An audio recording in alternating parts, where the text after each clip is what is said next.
Hello and welcome back. This is MC1 Gamer bringing you the third game from the one-day tournament that took place on November 22nd in Sommerville, New Jersey at the only game in town. This is actually the final table. So with top scores from the previous two games, the High Elves and my army, Nagash and the Legion and the Undead Legions are clashing to see who's going to come out on top. Frankly, look, if we just, destroy each other, others could have a much better showing in the final game. So really everything's up in the air.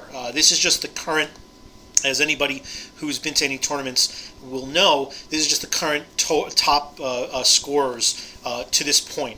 So before the tournament was actually finalized with what all the scenarios were going to be, the organizer, Joe, and I had talked, and I said, look, we really should find something that's a little bit different. Throw something in there that's going to have some variety, some changes, take people out of their comfort zone. A lot of these scenarios that he had proposed and even that he had instituted were actually done at the outside the box games in Voorhees, New Jersey, which is near Philly, a couple hours south. That was actually at the GT down there, and very similar to ones that I've seen. I've actually gone down there for a couple of tournaments as well. It's a 2-hour drive, but it's still within reasonable distance. So what I had suggested was let's find something different. Let's try to do something different. And he took that to heart, and he decided to come up with a different scenario. And the scenario that he came up with was for the final was celestial forecasting gone wrong. So it's a pitched battle, and the way it works is at the start of every round, each player rolls a die, and then you add the two together, and you consult a chart. And the chart would have a range of options, so you really never knew what was going to happen.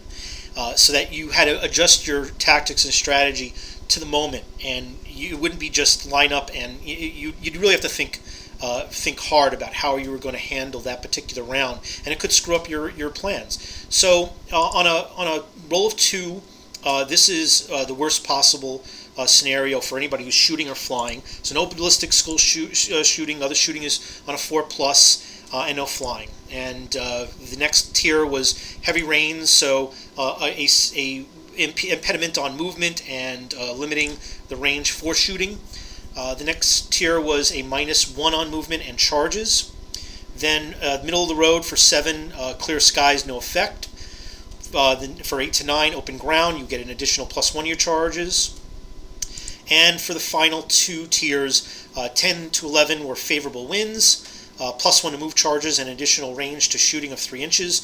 And then if you roll double 6s, blessings. You can re-roll charges. All shooting is +1 to hit. And let me just tell you, they didn't have any impact on the game because in our, euphoria that the high-up player and myself, that we were actually at the top table, we completely forgot all about these rules. Let me just say that I haven't played a tournament in many years. I'll just say that it's somewhere between 15 and 20 years at least, this is a lot of time. In addition, a lot of time to be devoting, focusing on a game. And, I stayed up the night before, like I'm sure many people have when they go to tournaments, in between especially if they're 2-day tournaments, whether they're playing games or going out drinking or whatnot. But I stayed up the night before trying to finish putting together my army. And I had a pretty ambitious thing to try and get about, 80, short of 80, 79 archers, mostly converted together to make this army, and I've been working on Nagash for a number of weeks at that point. So I was a little bleary-eyed, and by the time this third game hit, I was withered. I had been not just standing up the whole time, except for the lunch. I had been I'm working full-time on these games, start to finish. I'll do a video to express it, but when you're playing an Undead Legion's army, you are constantly pulling out units and putting in units. If you're taking the summoning focused army, if your army is built around the idea of summoning lots of units, expect to be moving a lot, expect to be sweating if you're not in great shape. Look, I'm not in the greatest shape, and I said this as a joke during one of these hangouts that on Google Plus that we had done, that this probably will help me burn off a few calories, because it's a very active, it's a very highly frenetic game that you're playing, where you're constantly going to the box and opening up the tiers of the boxes, pulling stuff out, putting the boxes back together, putting them on the table, removing stuff. You're always in motion. It's not as simple as just put the armies down and slide them across the table. I am back and forth, side to side, all around. I feel like I'm doing jumping jacks for 2 or 3 hours because of how much activity there is. And so just keep that in mind. I'm a little fatigued, and I think I started forgetting a lot of things. Now, at this point, early in the game, Anthony had come over to me and showed me what he had seen that I was doing wrong with the Hydro Titan. So I had corrected that mistake before it really had any kind of an impact.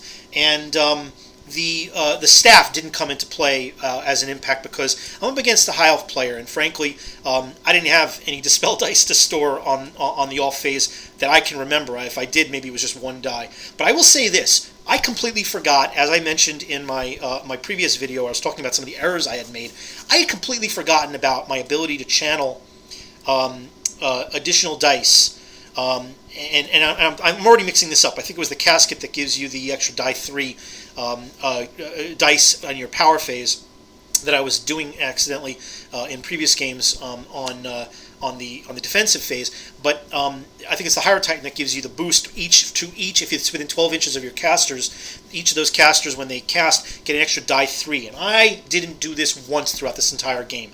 And but in this game, and I'm not giving anything away, this is a tighter game. My magic was much tougher for me to get spells off. High elves are very powerful when it comes to magic, and they can get a lot of spells off at cheap levels. And if you're smart and you know how to do it, you can really waste a lot of your opponent's dispel dice. So my error didn't really come into play and have an impact, but my error against me, neutering me, definitely did. And this is not excuses for how the game goes, and I don't want to give you the impression that the game's going one way or another. Just understand, if you've ever been in a tournament, that by the third game, sometimes you're just a little bit you're a little bit withered in terms of your mental capacity. That curve, you're probably at the low end of the bell curve sometimes, especially for 2-dayers. I have not been to a 2-day GT yet, I definitely plan on doing that. But I imagine that it's even worse, and especially with drinking involved. And we weren't even drinking here, which may have helped. That may have helped. I think that I'm going to have to make sure that I bring a little flask if it's not if we can't buy any drinks at the venue, which is hard to do in New Jersey, by the way. You guys are lucky when you go to events and you can actually drink up. So, and on top of that, my opponent, he's a good guy. I played him before. He actually played the High Elves when he was a guest general during the campaign, Dark Magic in the Old World, that I still haven't put up the finale to, and I plan on doing that when this is all done. And he brought his High Elves, and he gave me a very good game against my Vampire Count's army. So, he's a tough opponent, and he's obviously playing a top-tier army, and an army that's very well built to take on my army. Even though he only has bolt throwers, he's got a lot of them. And his magic is very effective, and he's got some real shit-kicker units between the Phoenix Guard, and he's got a Silverhelm unit that has the Banner of the Royal Dragon and 4 characters, including a couple magic weapons that really can put a hurt on. So this is a scary army, and it's very tough. You can see that he has a unit of spearmen. He's got 4 bolt throwers. One is to the right of the spearmen. Then, of course, a block of about, I think, 25 Phoenix Guard. In the Silverhelm unit, of course, Banner of the Royal Dragon, so he's got a BSB in there as well. He's got his Lord, his Wizard. So he's got 4 characters. I know he has a Starwood Lance, I think it's called. And then he had a second character that had a magic weapon. I'm not sure whether it was just a default magic weapon, just so he had magic weapons. And of course, he has the multiple ranks of Silverhelms. And then he has his another bolt thrower, a unit of archers with longer range than mine, which is very important to note because he's back beyond my range and he still can shoot and hit my archer lines. A Frostheart Phoenix, which is never something to take lightly, and then 2 more bolt throwers. So it's a tight army. It's not a very big army. There's certainly a lot of points that are corralled into 2 very solid, very tough units, and they're going to be very hard to beat with my current with my starter units. I'm really going to have to summon some serious stuff to take these guys on. So this is my army from left to right. I've got 2 units of dogs, but I put them on either side of what this is. This is an impassable rock, same table as the previous game I had. And I want to try and screen one of these dog units so that maybe I can get to one of the bolt throwers, and that's their main goal. You can see that the next thing I have over is my unit of crypt horrors. They obviously aren't screening my Nagash because they don't need to. The bolt throwers are not going to be impacted by this, so I wanted to put them out where they could. You can see that there's a building there in the center of the board, and I don't remember if we were able to actually occupy the building or not. It didn't really come into play as far as I can tell, but I wanted to put those crypt horrors at a point where they could go to either side of that building and have an impact on either of those units. And I'm just going to hopefully tar pit whatever I can get that unit of Cryptars up. And that's a unit of 7 Cryptars. I got a couple of multiple bases. All my singles are in the case. Just was easier in terms of deploying and carrying. And then I have one long line of archers with my level 1 Necro in it. And my level Necro is just there for a Dispel Scroll and for invocations, trying to restore any wounds lost to any of the units that are nearby. The Casket of Souls as well in the back. My Hydro Titan standing within 12 inches of Nagash. You can see that I have another unit of dogs that's in regular standard 5x1 formation. That's going to go up the middle. That's going to hopefully redirect his Silverhelm unit. And then I have 2 units, is kind of a mistake in terms of deployment, 2 units of archers, one behind the other. Now, the reason why I did this is because, look, I didn't have anything screening Nagash just in case anything big, you shot at him. But also, let's also be honest. These guys are going to try and plow through. One of your archers is not going to be much of a redirector or a tar pit. And then there's, I have the crew to my old school Screaming Skull catapults, but I put them on the hill just because I want to be able to shoot wherever they need to shoot. Because one of the things about stone throwers, if you don't know, is if they don't have line of sight, they automatically scatter, and that stinks. So I really need to go and do some work with these guys. But a big disadvantage with the Skelepults is that they're magic and they're flaming. Okay, now the flaming is not such a big deal, but the big unit that I want to try and throw them at is the Silverhelms, and they've got a 2-up against magic, so that's not helping me much. And they're even if I try and use them against the Phoenix Guard, they got a 4-up ward. So, these are 2 solid units with great ways to mitigate a lot of the stuff that I've got going on. When I Vanguard up, and again, I only have so much where I can go Vanguard. He doesn't have any fast movers, any fast cav or anything where he's Vanguarding. So I just want to get in there, try to entice him. Maybe I can get him to charge with those Silverhelms against one of the dog units, and then I can counter. But if I can get turn 1, I can get this stuff pretty much right up in his grill. So that's what I want to kind of do. So I move these guys up here, and then I'm moving my dogs also on the other side of the impassable. And then I win turn 1. So I move my Cryptars up, and I move them up, again, as I mentioned, I don't know which direction of this building those Silverhelms are going to go. And wherever they're going to go, I want to get my Cryptars in there because they have the best chance of what I currently have on the board to tar them up. So I bring them up about middle of the road. Wherever they wind up, I can charge on either side. And then I move my dogs further up where I don't remember if I was within half range of the bolt throwers. I think I am. So he doesn't get the additional -1, but I'm within a really good range if I survive long enough where I can get these dogs in, and maybe if I'm lucky I can hold up one of these bolt throwers. So I managed to get off a summons, and I get with Nagash, he's got so many points. I might have even underdone this. I may have been able to actually get some more Cairn Wraiths. I don't remember, but I was able to put up a minimal unit of Cairn Wraiths. And at the minimal level, and he let it go through, and then and of course you triple it with Nagash, and then I was able to upgrade to a Banshee champion. And in my follow-up, I was able to get this spell off. He tried to dispel it, and he failed. And I got a Vampire Hero, not a Vampire Lord. Obviously, that's also crazy. But a Vampire on a Hellsteed, no magic items. I have all these iterations of the types of magic items I can pull in there if I need to for different types of units with banners or characters, just so I have it already pre-generated and make it quicker to actually do this in a tournament setting. I knew that the Banner of the World Dragon was there. I wanted to try and threaten to get that out, to get something on the board that we could take on the Banner of the World Dragon. So this is just a Vampire Hero on a Hellsteed, which means he can fly. So that's what I want. I want mobility with a lance and, obviously heavy armor shield. He does have a loadout with his vampire powers, so I had Beguile to try and stymie up anybody who was trying to attack, make it hard. They do a leadership test on a minus, and hopefully I could force them to re-roll any to hits, as well as other things like always strike first. I actually used the casket, and I blew out one of the bolt throwers. So I took one of the bolt throwers off the board. The Screaming Skull at the Phoenix Guard, I figure, look, I'm not worried about the armor, but a 2-up versus a 4-up, I'm going for the 4-up, and I need to thin out that unit. This one scatters and goes into the Spearman, which I'm very happy about, because it deleted nearly half the Spearman, which just does a big job for me. So my second catapult, and I have a picture of this, actually targets the Frost Phoenix, and it succeeds in wounding. It hits direct.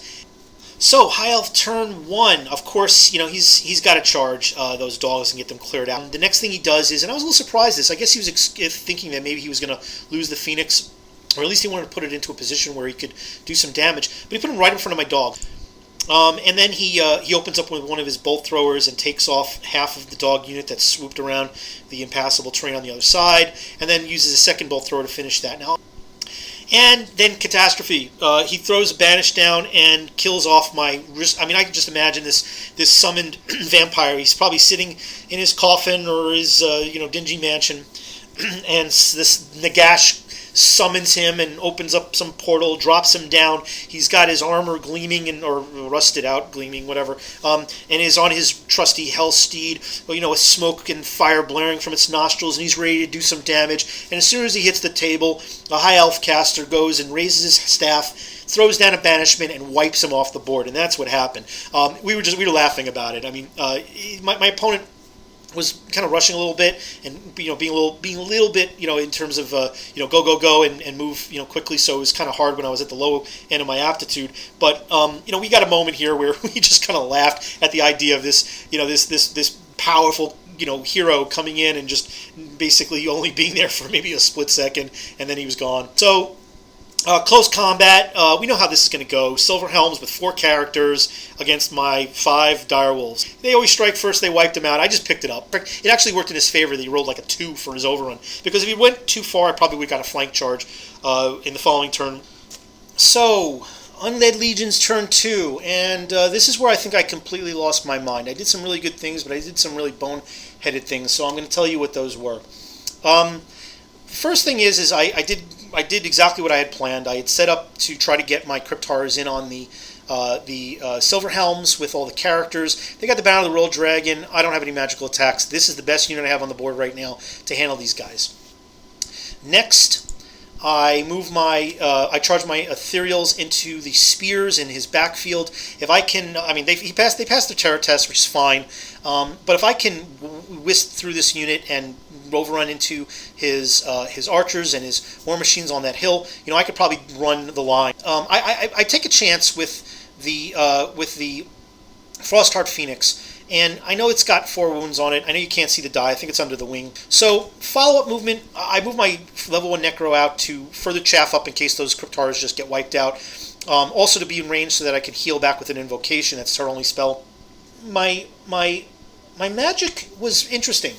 And it was interesting insofar as that I didn't have any. And the reason why is because I forgot my magic phase. And I forgot shooting. I didn't have any magic because I just went to close combat. Look, my opponent, I kind of slowed the game down at one point and just said, hey, look, let's just kind of chill, because he was kind of go, and I don't know if you've ever played somebody who's done that, where they're kind of just like, okay, next, all right, and now this, all right, now, and they kind of try to rush you. We're in a tournament, and I want to enjoy the game too. I also want to win. But I don't want somebody kind of pushing me and rushing me, and then I'm certainly going to forget stuff. And I didn't realize that I had forgotten my magic phase until the turn was over. And of course, it's a tournament. He's not going to let me go back and do it. And, I was bummed, certainly, but, I just kind of said, I said, look, okay, I'm not going to go back and do it. I'm not going to ask. He's certainly not going to let me. But I said, look, can we just slow down and make sure we do it right? And just try to enjoy the ride a little bit. We don't have to, we don't have to go slow, but hey, let's just try to make it a game, okay? I don't want to forget shit and then regret that I didn't later, because I do regret. I think that this game would definitely have affected the game tremendously if I had not forgotten. And amazingly enough, my eternal stupidity, my magic phase, when I'm wielding I've got probably the most powerful caster, if not one of the most powerful casters in the game on the table, and I've got a magic focused list. Who does that? I did. That's who does it. And then shooting. I have all this artillery, and I have all the Screaming Skull catapults. I'm an idiot. I'm a moron. I don't know how I did that. I mean, I could blame him a little bit for kind of pushing and pressuring and trying to quicken the game. But it's my responsibility to remember what to do in my own damn army, know what the phases of the game are. We're on the top table of the tournament, so you just a note to everybody. If you're that guy, don't be that guy. And if you're the guy that is getting pushed a little bit by your opponent, do what I did, which is just politely say to your opponent, hey, this is kind of screwing me here. I've already forgotten one thing, and it's my own fault, but can we just take it a little bit slower and just make sure we get it right? Whoever wins, let's try to have fun with it and not blast past it. And he responded in kind. He was very cool about that. We go to close combat, and again, this is what I rushed. I just went past everything else and went right to the dogs.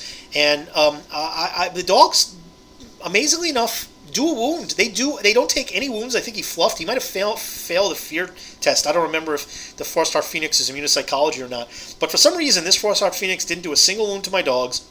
And I did a wound to him, and it got through. I got, I had 4 strength 4 attacks. I think I must have rolled, I may have needed 6s to hits and 6s to wound, and I must have gotten one of them in. And then he failed his ward save, and boom, pop goes the Phoenix, and I was thrilled. When have you ever seen a unit of dogs do that? I mean, look, he only had one wound left, but still, those are epic dogs. Epic dogs. On to the other close combat that everybody's talking about, and that's the Cryptars. So the Cryptars take a little bit of a beating. I managed to take off a few of these Silver Helms. Look, if I had gotten a magic phase, and there's a lot of ifs, everybody says what if, but if I had gotten a magic phase, I got to assume that I would probably have gotten some other stuff off, but I probably would have tried to go for what I did have in my deck, which was Van Hale's Dance, to be able to get rerolls, and maybe even rerolls to wounds. So that could have had a huge impact on this fight in particular, because I was definitely planning to boost these guys with some augmentations, but I didn't have them, and I didn't have anything else that I was able to summon. So it's just crippling to have that happen to you. So it doesn't surprise me that the Cryptars are getting a little bit manhandled by these Silver Helms, because look, there's 4 characters in there. One of them is a Lord, and the Cryptars, as nice as they are with the toughness of 5 and regen, that's a lot of attacks coming their way, and if you don't have an ability to enhance them against this particular unit, you're gonna have a bad day. The Ethereals destroy the spears. They passed their terror test, but they couldn't attack back. I had a flank, a charge, all those wounds. Each of those Cairn Wraiths do 3 attacks. The Banshee only does 1, but the Cairn Wraiths are strength 5, even though they strike last. Doesn't matter. I wasted this unit, so that was huge. And there's points for me. And then High Elf turn 2. He moves up his Phoenix Guard a little bit. I do shut down his magic phase, but that was big. I don't know if I think this might have been when I popped the scroll, knowing that I might lose my level 1 who's playing speed bump behind these Cryptars. So the Cryptars die to a man, and that's unfortunate, but it wasn't a big surprise. I couldn't get any of the augments that I was planning on off in the previous magic phase. He has a lot of bodies there. He's got ranks. He's got the BSB. I managed to kill off maybe I think 1 of the Silver Helms, but this is a tough unit, and even though I don't have magical attacks and I can affect him, there's just so many, and he goes first. So they eventually popped, and what are you going to do? So Undead Legion's turn 3. I need to get something in there to slow this unit down, because I don't want this unit getting certainly into Nagash. I tried to summon another unit in front, and I think he dispels it all, but I had enough dice that I was able to get off the swarms, which of course I put in as spirit hosts, which you might think might be a little silly because he's got a couple of magic weapons, but he's only got 2 characters with magic weapons there. I've got a lot with triple the summoning points with Nagash. I can get a lot of bodies, and those spirit hosts are 4 wounds each, so I was able to get 5 of them down. That's a lot of wounds. That goes off, and then I target the Phoenix Guard with my Screaming Skulls, mainly because if I go after the unit of Silverhelms, they got the banner in. That's 2-up ward, and it's a magical attack for the Screaming Skulls, and 4-up is better than 2-up. I focus both of those on there, and I get. I think I get maybe a handful of them. That, with the heavy armor and the 4-up ward, it's really hard to hurt them. Even with all the shooting with the archers, I may have just gotten a handful of them. So High Elf turn 3, you can see that he's still got 3 ranks left. So I must have peeled off at least a full rank in the previous shooting, and he charges in. And of course, he charges in on the Spirit Host, which is exactly what I was hoping. So his magic phase comes, and he had a decent amount of dice, and after a little bit of dispelling, he managed to get through a magic missile spell that takes out my level 1 Necro, and I'm okay with that. I don't want to give up the points, but she had already used her scroll, and certainly that had some residual effects, so I'm okay with that. And then in the combat with the Spirit Hosts against the Banner of the World Dragon wielding Silverhelms, you know what? This happened the way I was hoping it would. I took a bunch of wounds, and even after some crumble, I had some minuses to crumble because Nagash is nearby. I'm okay with that. I still have some bodies left there. I can try and heal them back up, but those Silverhelms are locked up for a little bit. And in the fight with the Phoenix Guard and the archers, and I think I did maybe 1 or 2 that I killed off from the Phoenix Guard. Even so, look, these guys are getting stuck in. They're not going anywhere. So, Undead Legion's turn 4. And my Ethereals charge the Bolt Thrower up on Bolt Thrower Hill. And I move up my archers on the right-hand side, trying to get within range, so maybe I can shoot off one of those other bolt throwers, or perhaps I can shoot off some of the archers that he has there. They're kind of thinning out my ranks. They're shooting at long range, but they're still, look, they're elves. Elves fire bows well.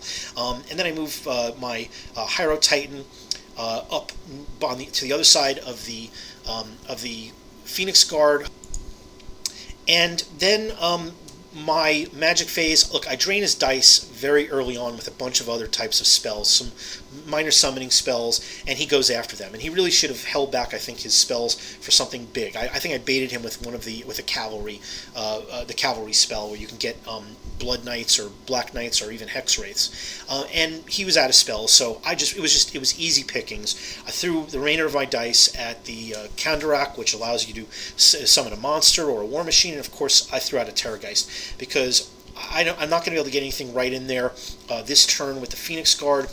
And I know we're starting to run out of time. We've already gotten some heads up that the clock is starting to run low. We're not ready to. It's not at the time to finish yet, but we're starting to get to the point where we should be worried about how many rounds we have left in the game.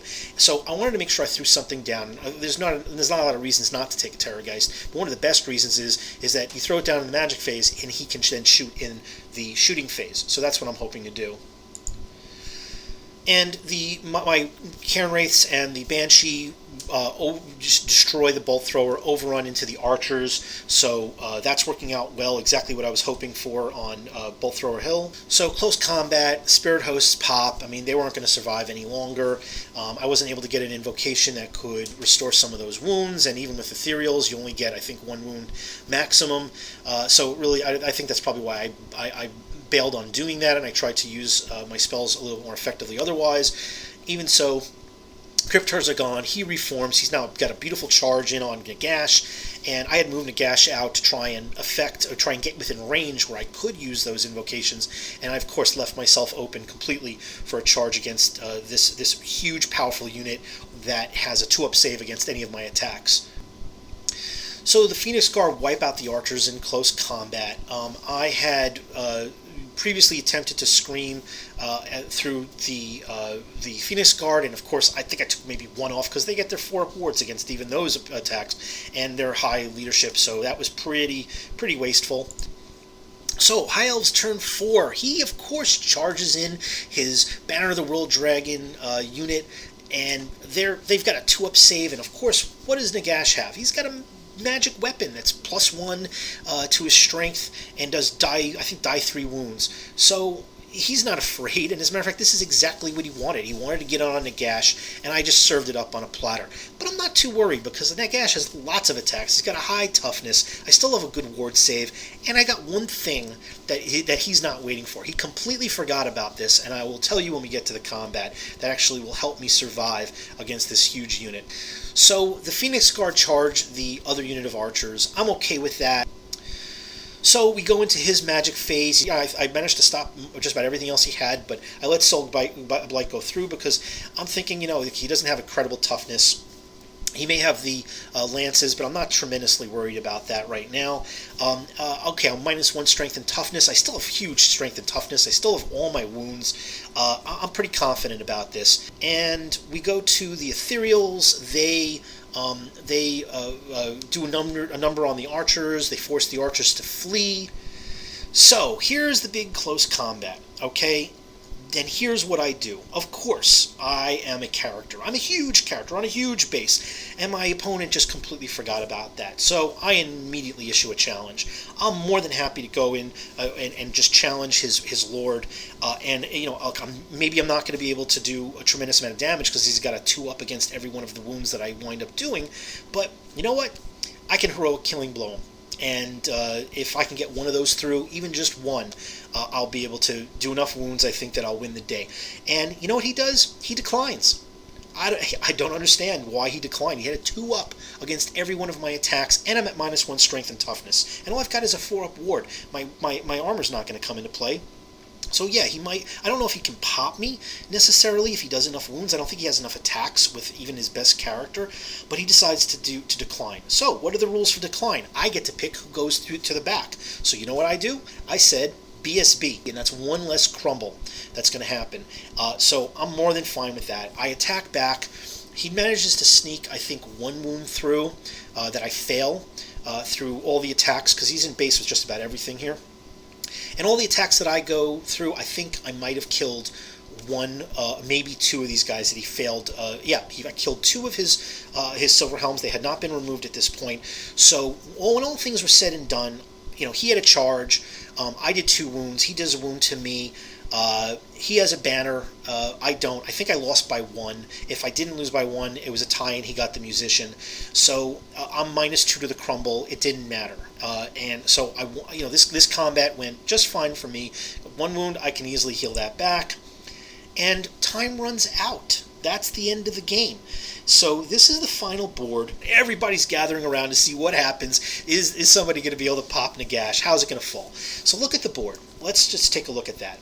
I get all the archers that were fleeing off the hill. He's got, I think, 2 bolt throwers. If we had continued the game, my Ethereals would have gotten at least one of those bolt throwers, perhaps both.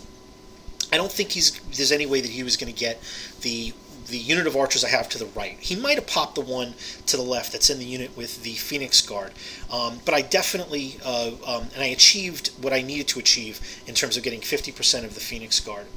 The Terrorgeist is on the board. There's not a lot that he can do. I think I might have be able to bleed off a few more of the Phoenix Guard between whatever attacks I had. And when it came down to this combat with the Silver Helms, there's 2 less there than what you see because we didn't remove them. We had just finished the game, and I just then took a couple pictures. I think that I would have continued to issue a challenge, and then he wouldn't have had his pluses for charging with lances, so he would have been really hard-pressed to hurt me. I have a high toughness. I think I'm tough as 7. I would have continued to issue to do challenges if he did not. If he refused them, I would have obviously been very careful about who I decided that was going to have to go into the back rank. I probably would have continued with the either made his Lord, who is the only effective one left. There's always a chance I can get a wound or 2 through, and I have and store my dice for heroic killing blows. And all I need is 1 of those. So I'm pretty happy with what my chances were to finish off this game in and win it. When we tallied up the points between points lost and between whatever was worth 50% or not, he had gotten 50% of I think he shot down the unit to the right, the skeletons below 50%, so he gets those points. He didn't get the archers that were off to the left that remained, but he got that other unit. And of course, he got all the dogs. And he had a lot of points invested in both of these units. So I think I would have done better if we had continued, but with the stoppage, we tallied everything up, and we were within 58 points of each other. So I think he had a minor advantage with maybe he was like 830, and I was like 770 something, and that's just a functional draw, because this was a fairly close game, and when you're in a tournament scene, it's about points when it comes down to the end. So what happens is and mind you, I want to also express that I had petitioned to the guys running the tournaments and the people who actually are at this particular venue on a specific board. They have a board called Roll to Wound, where everybody discusses all types of things. People to get together and try to repair the boards, the game boards together. They try to schedule things. They talk about a lot of different stuff. So I'm involved in the conversation, and they were talking about the rewards and fees, potentially adjustments for future tournaments. And one of the things I said was, guys, I know you're talking about what the prizes would be for the tournaments that you hold, but I really would like to see more emphasis, at least some kind of a factor, maybe not an overwhelming factor, but some kind of factor when it comes to paint. I'd like to see conversions too, because I think that creativity is important. But I want to see paint on models. A lot of people bring, and I'm not immune to this. I mean, I've been spending well over a year now converting up a massive army and trying to paint as much as I can, but trying to get at least things that are not wholly gray plastic on the table. But that's a challenge. But I think that somebody who spends the time, and I don't care if they pay commissions to other people, that's a whole other topic that other people have written about. I don't care. It's just, we want to grow the hobby, and it's much more impressive to see these armies fully painted with creativity on the board. People will come by, watch the games, they want to see paint on models. It's much more impressive, and it brings out the creativity, it grows the business. And one of the points I made was if you try to reward that stuff, game store, people are going to buy more stuff. Why? Because they're more inclined to paint. They're more inclined to convert. They might buy more things for more bits. And that's a good thing for the store. It's supporting the store. You're supporting us and trying to entice us and motivate us, and the store benefits from it, and then everybody wins. So they included that, which I think was great. So this is where the final tally is. Here's the screen. This screenshot shows how everything broke down in terms of the order of who won. So the first overall, congratulations, it was Anthony from the Sustainable Center. His point total was maybe, 5 or 8 points below mine in terms of victory points and total points from the games won. So I kind of got the de facto, best general. He got bonuses in excess of 10 points for having a complete army painted and a pretty nicely done army. He deserved every one of those points, and I was thrilled. I was the first person to applaud. So he kind of bumped over me because of the paint score, and I'm happy about that. I don't know how you people feel about that. I'm sure a lot of you people can see my point. It's better for the hobby. It's better for the competitiveness, and it's better for everybody if we all try to put more paint on the table, and that's something I aspire to do. Will I take Nagash again? I don't know. I probably will take him if somebody wants to face him and wants to test their mettle. If I know that somebody's bringing another one of the super heavyweights of the follow-up books, Glotkin, Avatar of Cain, Malekith, Califron's Ascended, if I know that that's going to be there, I'll ask, and I think that's just the proper etiquette. He is very powerful, and he definitely had a huge impact on the game. I had thought, and I mentioned this in my earlier videos, that I was going to see Glotkin. I don't know if the Chaos Legions guy brought Glotkin or not. I have a feeling not. But I had heard that somebody was going to bring Califron's Ascended, and I was sure that I was going to be facing that kind of list. So it didn't happen. So I really want to kind of do that, because a lot of people have talked about that. You always have those thought exercises of who can beat who and how. But I hope you enjoyed this series. This was a very interesting learning experience for me. I had fun doing it. It was nice to be able to paint up Nagash and put him on the table and try to bring, a really tough list that kind of accentuated what he does. I've seen other people who have used Nagash and had similar lists. I think Naren Zaid had a very big list with a lot of archers, but I don't know anybody who's actually done the Crypt Horror screen as like I did. Is it hardcore? Absolutely. Is it douchey? Only if somebody is caught by surprise by any kind of tough list. But this is the new, hierarchy of Warhammer. If you don't want to play like that, don't play like that. If you do want to play like that, know what you're getting into. Either way, this was a fun tournament. I'm happy that the only game in town gave me the opportunity to bring this character onto the table, and I was thrilled with my overall performance. I'm looking forward to bringing a different type of list for the next games. Certainly something that's either certainly not Nagash, but something a little bit more thinned down in terms of the overall power level. Please like, comment, and subscribe, and have a great day, everybody.